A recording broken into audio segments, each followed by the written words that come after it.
যাওয়ার আগে আমারে ফোন দিছে হাসনাত, কয় দাদা গোপালগঞ্জ যাবো।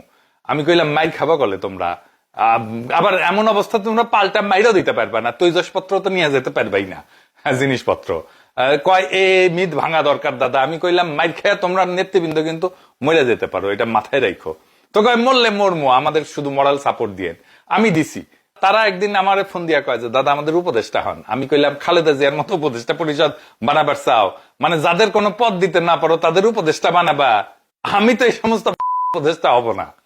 আমি রাজনীতি করলে প্রধান মানুষ হব, উপদেষ্টা ফুপদেষ্টা এগুলোর মধ্যে আমি নাই।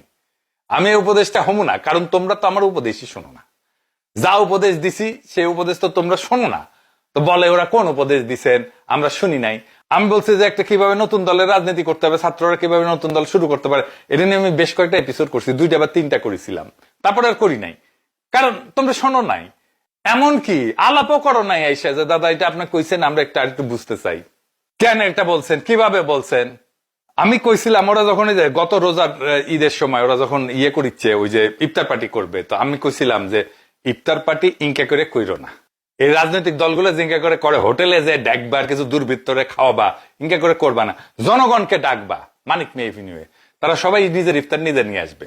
উঠি বসে তোমরা ইফতার করবা, বলবা যে আমরা এই মুক্ত স্বদেশে আমরা একসাথে ইফতার করবো, আসেন আমরা একসাথে ইফতার করি। আপনার ইফতার আপনি নিয়ে আসবেন, তোমরা ওখানে পানি দাও, জিলাপি দাও, ব্যাস এই 2টা দাও, দেখবা কত লক্ষ লক্ষ লোক আসে। সেটা তো করবা না, তোমরা করলা না, আমরা উপদেশ দিয়েছিলাম কলে। তো শোনোই না, তো তোমাদের উপদেশটা হয়ে লাভ আছে আমার?